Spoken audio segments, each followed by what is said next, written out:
அண்மை செய்தி: வேலூர் மத்திய சிறை கைதியை வீட்டு வேலைக்கு அழைத்து சென்று கொடுமைப்படுத்தியது குறித்து வழக்கானது விசாரணைக்கு வந்திருக்கிறது.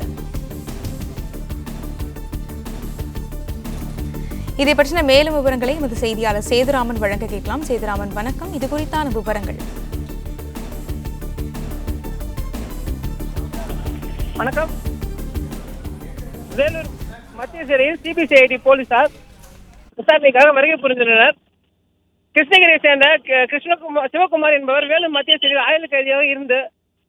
இவரது தாயார் கலாவதி சென்னை உயர்நீதிமன்றத்தில் வழக்கு ஒன்றை தாக்கல் செய்திருந்தார். இதில் ஆயுள் கைதியான தனது மகனை சட்டவிரோதமாக வேலூர் சிறைத்துறை டிஐஜி வீட்டு வேலைக்கு பணி அமர்த்தி அங்கு நகை பணம் காணாமல் போன நிலையில் தனது மகன் எடுத்ததாக கூறி தனியாக சிறையில் அளித்திருந்தார். இதனையடுத்து புகார் குறித்து வேலூர் சிறைத்துறை நீதித்துறை நடுவர் உத்தரவிட்டிருந்த நீதித்துறை